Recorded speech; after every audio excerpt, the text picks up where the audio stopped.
सुर में गाना सीखिए पाधानीसा ऐप के साथ AI powered personal music teacher from Saregama. Sri Krishna had said in verse 53 that reason becomes steady when it is established in the self, and then man attains true yoga. This gave Arjuna an opportunity to ask a question. That becomes the topic of verse 54, and Krishna's answers to this question, the topic of the remaining verses of this second chapter. So Arjuna asked, Sthita prajnasya ka bhasha samadhistasya keshava sthidadhi kim prabhasheta kim asita vrajeta kim. What, O Keshava, another name of Krishna, is the description of the man of steady wisdom, merged in samadhi, established in the Atman. How, on the other hand, does the man of steady wisdom speak? How does he sit? How does he walk? Meaning thereby, what is the nature of a man of steady wisdom? How does he function in this world? That is a very important question. As expressed by Jesus, by their fruits ye shall know them. If there is such a spiritual realization, we shall find it out from the conduct and behavior that issues from that realization. And Krishna answers, Sri Bhagavan Vacha. The very first statement he makes in answer to this question is, Prajahati yada kaman sarvan partha manogatan atmanyev atmana tushta sthita prajnas tadochyate. When a man completely casts away, O Partha, all the desires of the mind, satisfied in the self alone by the self, then he is said to be one of steady wisdom. Shankara defines this shloka and the succeeding shlokas or verses as the statement of the end to be sought and the means to be employed. And he says in this commentary, Sarvatraiva hi adhyatma shastre kritarthalakshanaani yani tanyeva sadhanani upadishyante yatna sadhyatvad. In this science of spirituality, whatever is the end sought to be achieved is also the means, because a means which is not true to the end cannot achieve the end itself. If the end is purity, means also is purity. If the end is truth, means also is truth. We can't achieve truth through falsehood. We can't achieve purity through impurity. These are very beautiful statements, the unity of ends and means. And so he said, when a man completely casts away all the desires of the heart, then what happens to him? Shankaracharya says, this itself is not a great achievement. The table and the chair have no desires at heart at all. Man becomes absolutely dry when all the desires are cast away. And so, the second line is added, Atmanyeva Atmana Tushtaha. He has found a new focus of joy, a new focus of fulfillment, namely the infinite self. What can compare with this infinite self? Anything in this world, any pleasure, any comfort, any joy, how can they compare with this infinite joy of God that is hidden in all of us? Therefore, when we cast away something external, it is with a view to realizing our own true nature, the divine that is in our hearts. So, Atmanyeva Atmana Tushtaha. When he becomes filled with joy in the experience of the Atman, the infinite, then only a man is said to be a man of steady wisdom. First is negative, second is positive. We give up something smaller to achieve something bigger. Mere giving up has no meaning at all. It is very negative. So that search for God makes us give up other things easily, spontaneously. There is not even a sense of sacrifice, something being pulled out of us. It is a natural growth. Just like a baby, when it is very young, it plays with toys, fully attached to toys. When it is about 3 or 4 years old, it is able to cast away toys because a new joy has come, joy of knowledge, joy of seeking knowledge. So he wants books. It wants to go to school. In this way, there is a natural growth of man from smaller to higher things, from finite to infinite reality. It is this that is emphasized in this verse, prajahati yada kaman.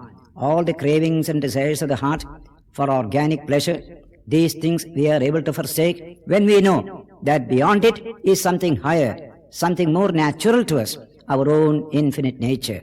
That's the supreme attitude in Vedanta. It doesn't want men to be killjoys. There must be joy, but the joys vary. The things that bring us joy vary, just like the toys we give up because there is knowledge.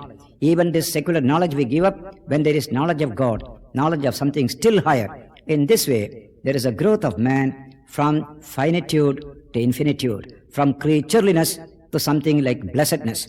So in the next sloka, he says, Dukkhesh anudvignamanaha sukhesh vigataspruha vitaraga bhayakrodha stidathir muniruchyate.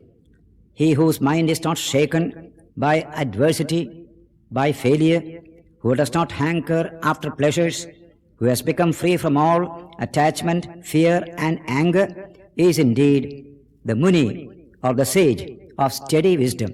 That's the means to achieve steady wisdom. That's also the characteristic of steady wisdom. Mind not shaken by adversity. Small people can be easily shaken. Strong people are not.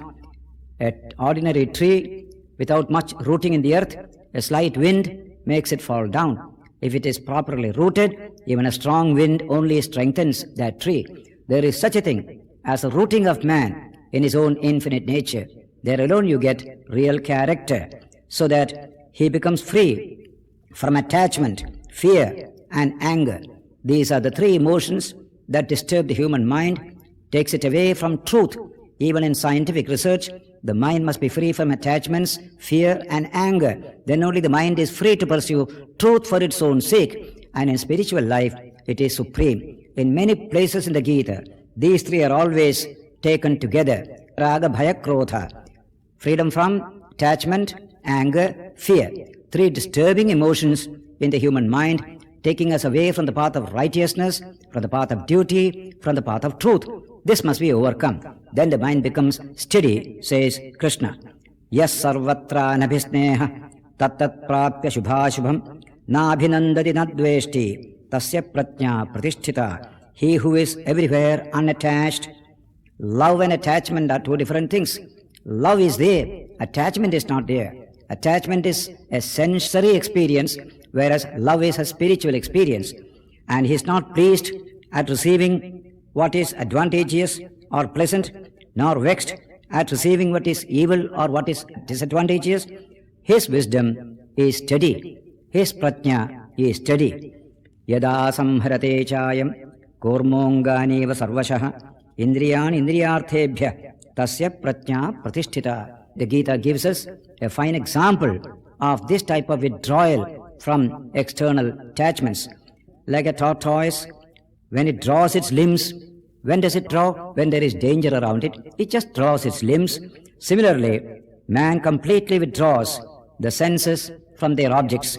At his own will, he has the freedom, he has the capacity. He can attach himself at will, detach himself at will, just like the tortoise. A double freedom man enjoys. If only we know how to attach, then we get into trouble.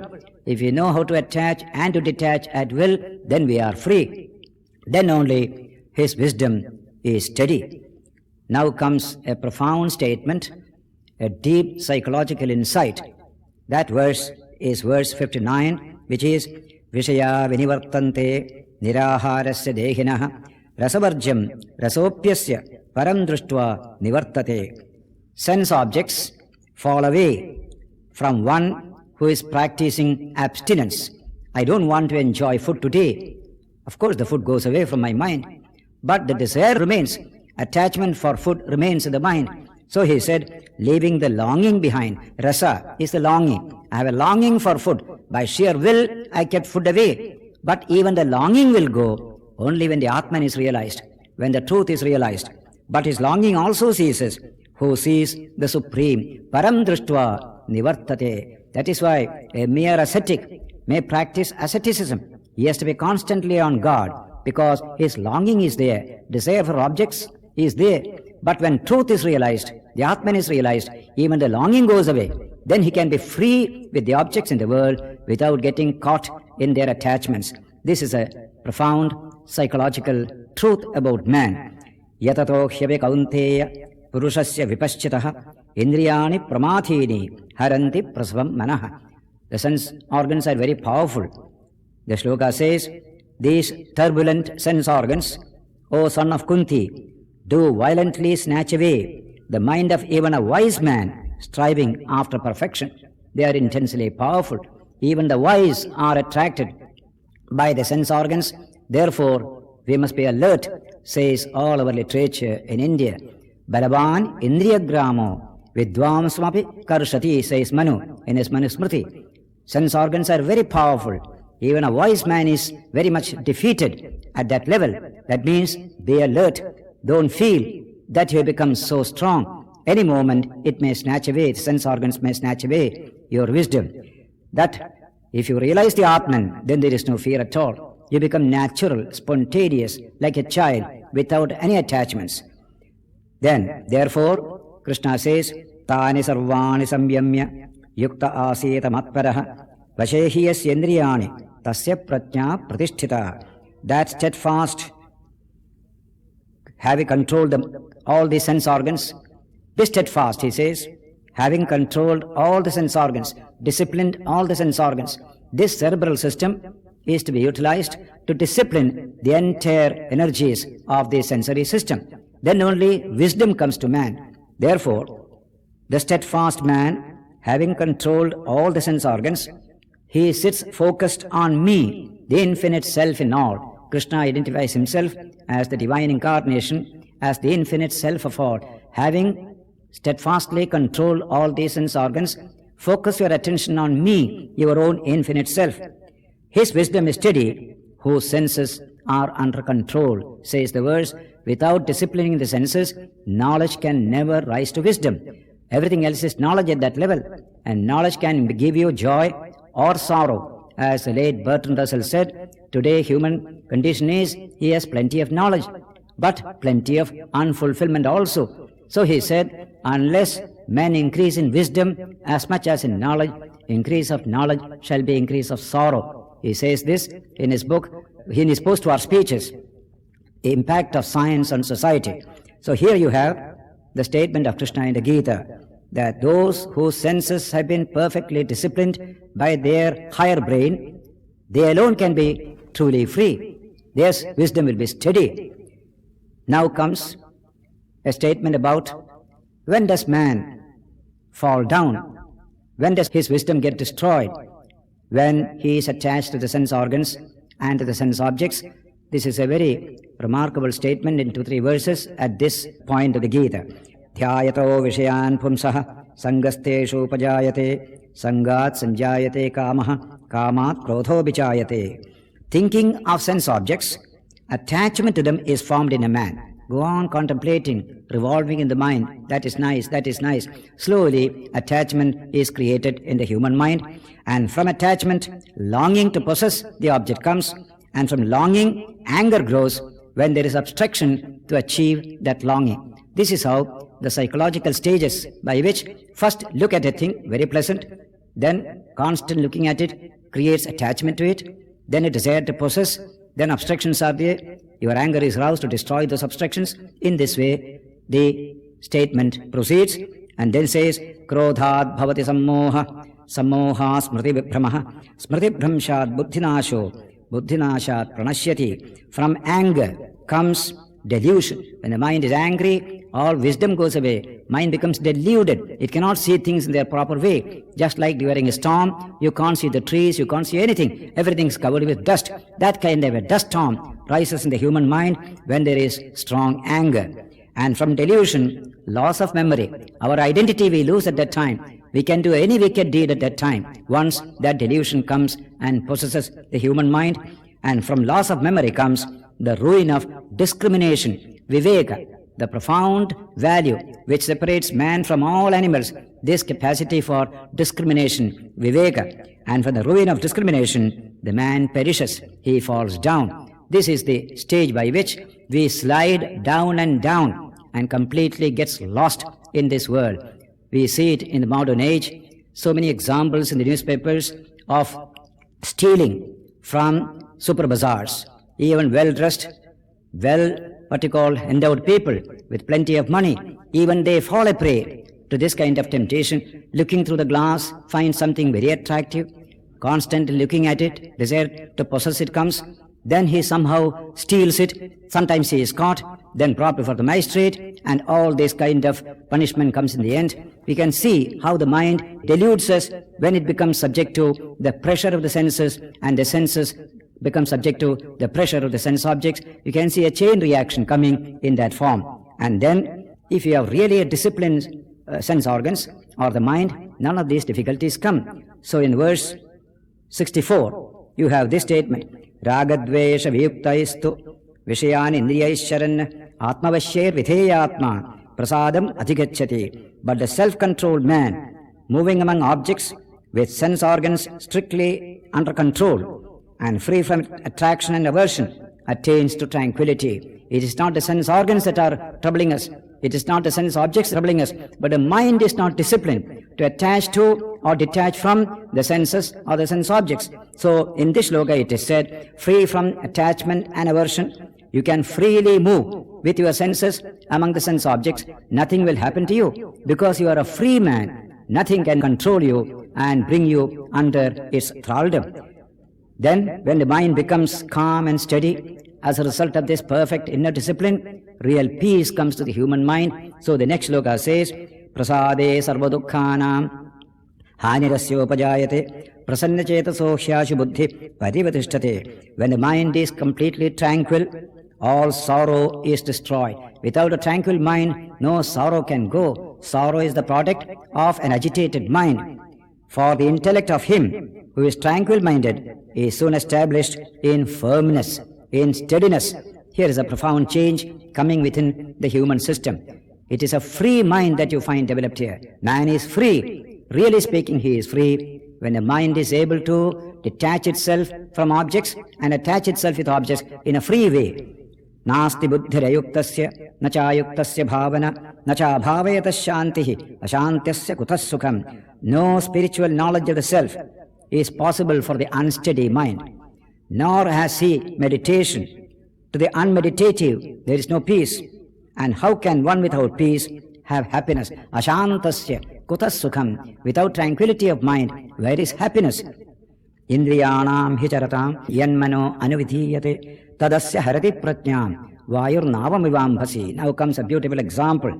The mind which follows in the wake of the sense organs, they are always a wandering type, and the sense organs are carried away by the sense objects. Such a mind is completely destroyed, just like a ship caught in a storm. Its rudder broken, it sinks. Such is the state of man, says Krishna, who has not disciplined the sense organs and his mind.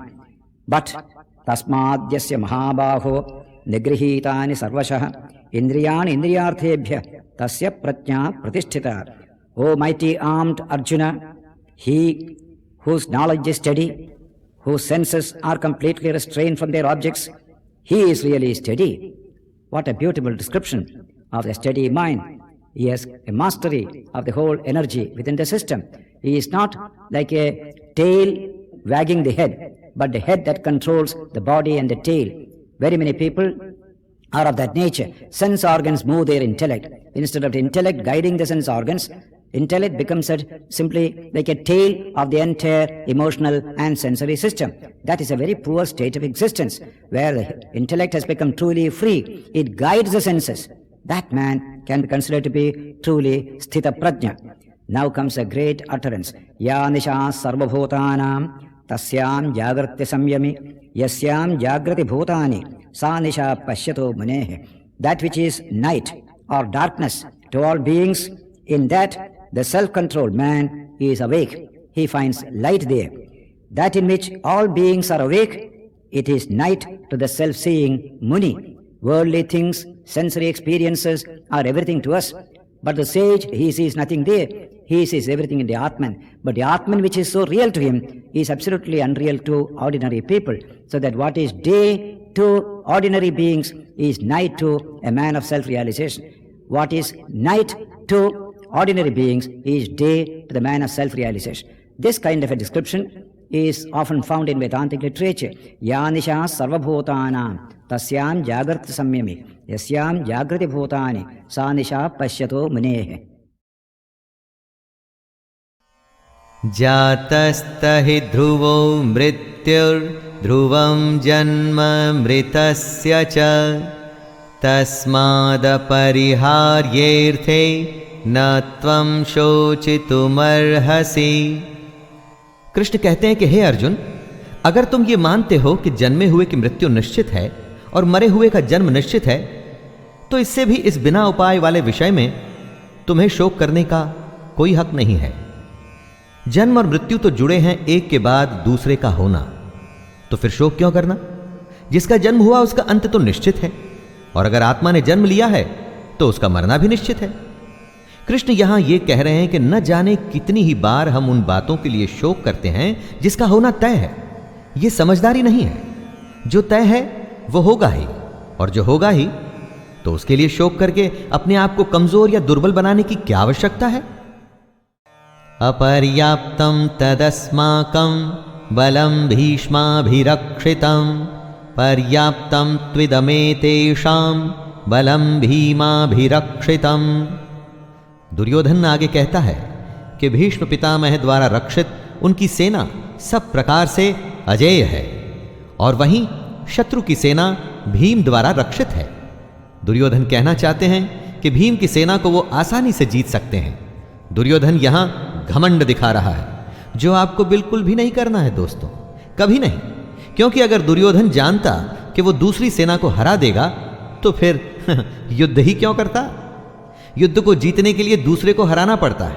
अगर चुनौती या समस्या को देखकर हमें लगता है कि हम जीत जाएंगे तो विश्वास या आत्मविश्वास तो हो सकता है, लेकिन घमंड नहीं। क्योंकि अगर घमंड हुआ तो वो आपके हारने की शुरुआत है।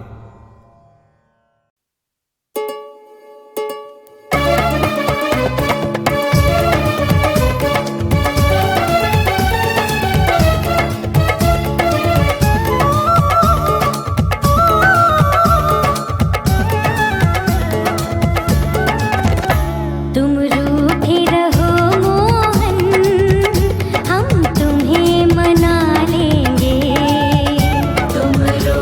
रहो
मना लेंगे।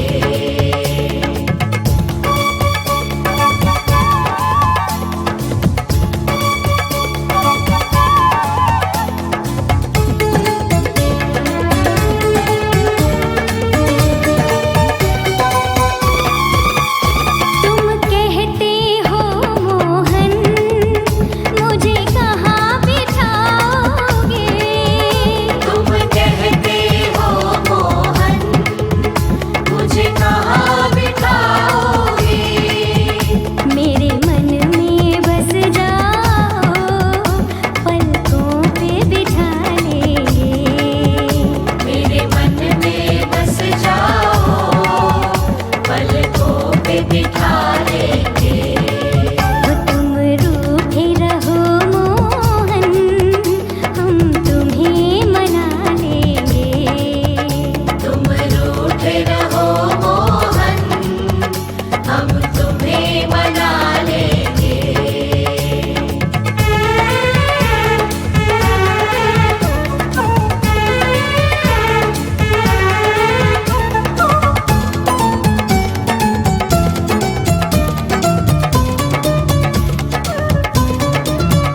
तुम हमको ना चाहो इसकी हमें परवाह नहीं। तुम हमको ना चाहो इसकी हमें परवाह नहीं।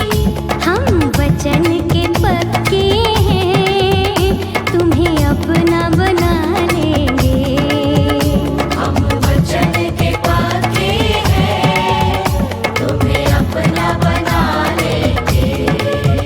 तुम रूठे रहो मोहन हम तुम्हें मना लेंगे। तुम रूठे रहो मोहन हम तुम्हें मना लेंगे।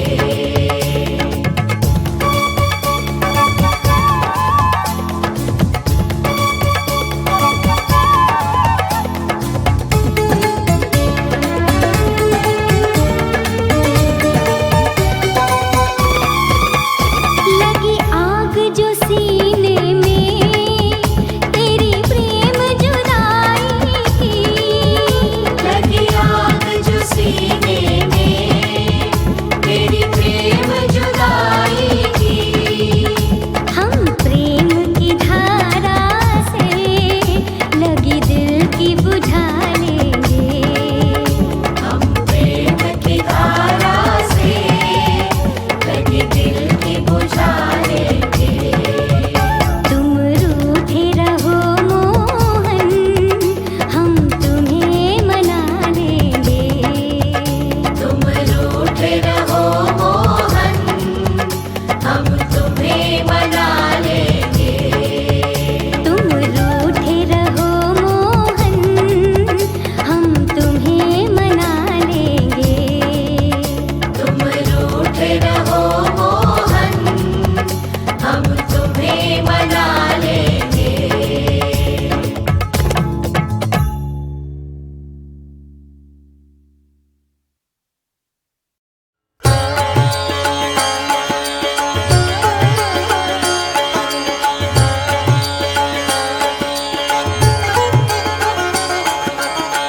जुग जुग राज करो श्री गोकुल, जुग जुग राज करो।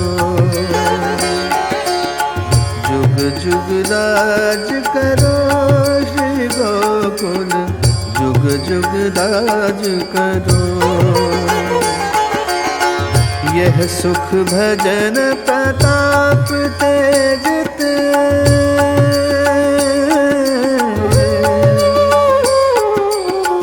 यह सुख भजन प्रताप तेज ते छिनवित उत न टरो। जुग जुग राज करो श्री गोकुल, जुग जुग राज करो।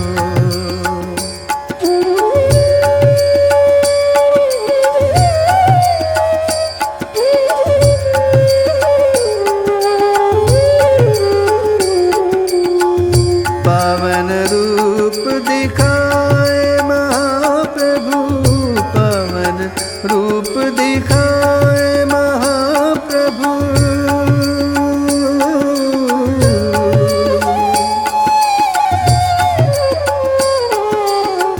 पावन रूप दिखाए महाप्रभु, पतितन ताप हरो,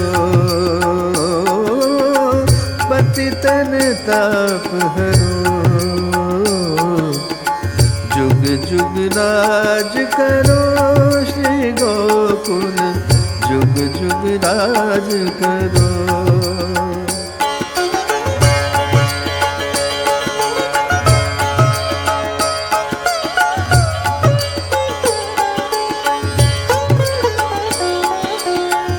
विश्व विदित दीनी गति बेतन,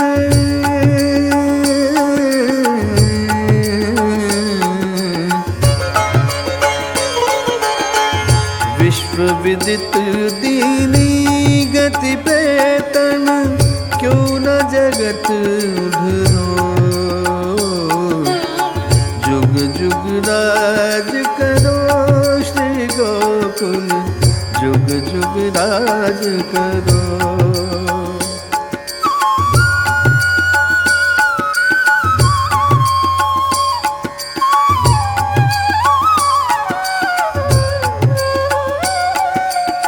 श्री वल्लभ कुल कमल अमल रवि,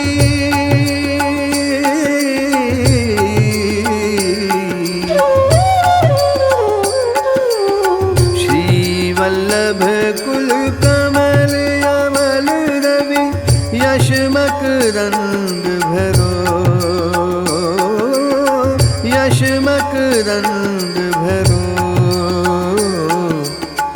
जुग जुग राज करो श्री गोकुल, जुग जुग राज करो।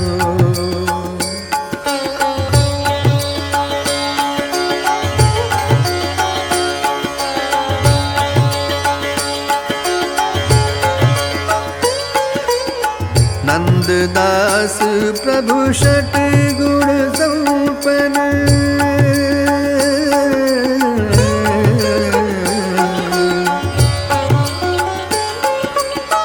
नंददास प्रभु षट गुण संपन्न, श्री विठलेश्वरो, श्री विठलेश्वरो। जुग राज करो श्री गोकुल, जुग जुग राज करो, जुग जुग राज करो, जुग जुग राज करो।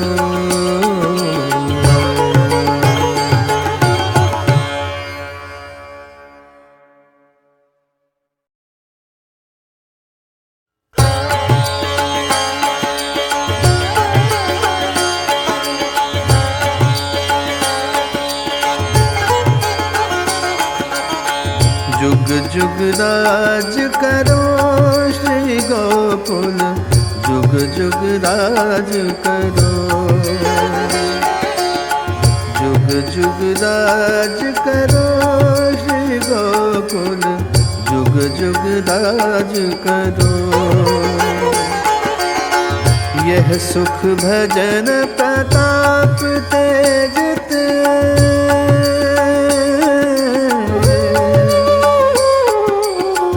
यह सुख भजन प्रताप तेज ते, छिनवित उत न टरो। जुग जुग राज करो श्री गोकुल, जुग जुग राज करो।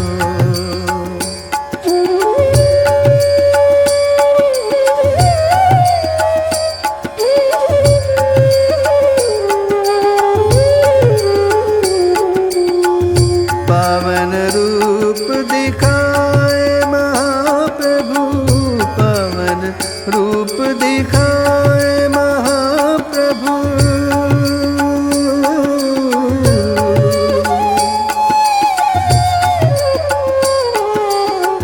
पावन रूप दिखाए पतितन ताप हरो, पतितन ताप हरो। जुग जुग राज करो श्री गोकुल, जुग जुग राज करो।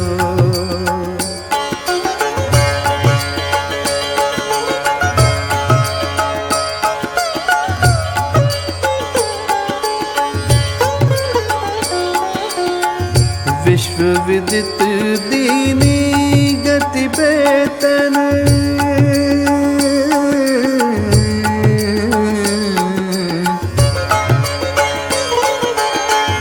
विश्व विदित दीनी गति बेतन, क्यों न जगत उधरो। जुग जुग राज करो श्री गोकुल, जुग जुग राज करो।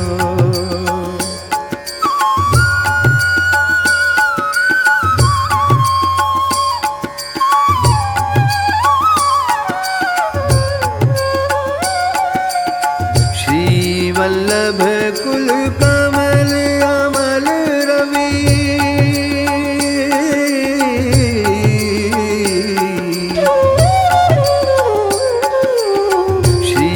वल्लभ कुल कमल अमल रवि, यश मकरंद भरो, यश मकरंद भरो।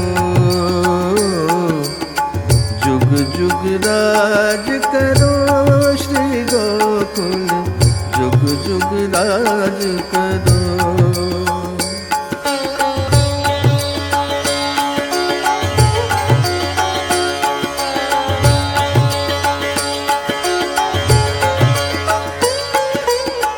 नंददास प्रभु षट गुण संपन्न,